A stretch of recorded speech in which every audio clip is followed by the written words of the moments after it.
ইমোতে এখন কোনো রকম নাম্বার সেভ করা ছাড়াই কথা বলুন একটি মাত্র লিঙ্কের মাধ্যমে।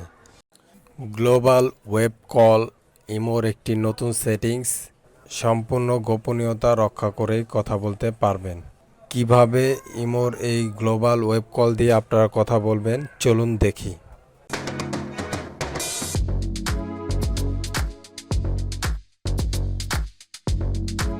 প্রথমে আপনারা গুগল প্লে স্টোর থেকে ইমো অ্যাপসটি ইনস্টল করে নেবেন এবং যদি আপনার ইনস্টল করা থাকে, যদি আপডেট চায় তাহলে আপনি আপডেটে ক্লিক করে সেটা আপডেট করে নেবেন। আমি প্লে স্টোর থেকে ওপেনে ক্লিক করে সরাসরি আমার ইমোতে প্রবেশ করছি।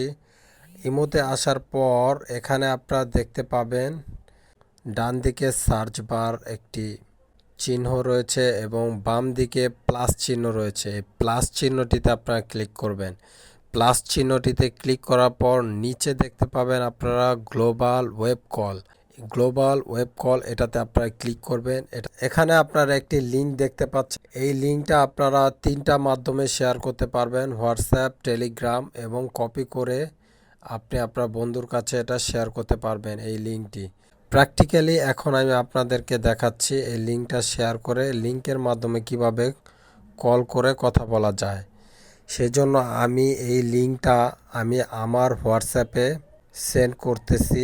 আমি আমার হোয়াটসঅ্যাপে এই লিঙ্কটা শেয়ার করে দিলাম। শেয়ার করার পর এখন আমি আমার হোয়াটসঅ্যাপে চলে আসলাম। লিঙ্কে ক্লিক করলে আপনারা এই অপশনটা দেখতে পাবেন, স্টার্ট এ কল।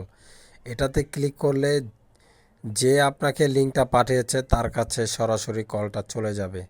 এই যে দেখতে পাচ্ছেন আপনারা, আমি যে লিঙ্কটা শেয়ার করেছি সেটা এখন আমার কাছেই কল চলে আসছে।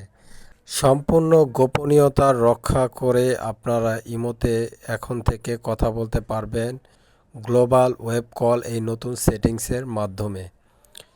তো এই ছিল আজকের ভিডিওটি ভালো লাগলে অবশ্যই লাইক, কমেন্ট এবং শেয়ার করে দেবেন।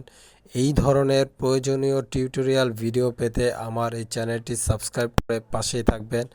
সবাই ভালো থাকবেন, সুস্থ থাকবেন। আল্লাহ হাফেজ।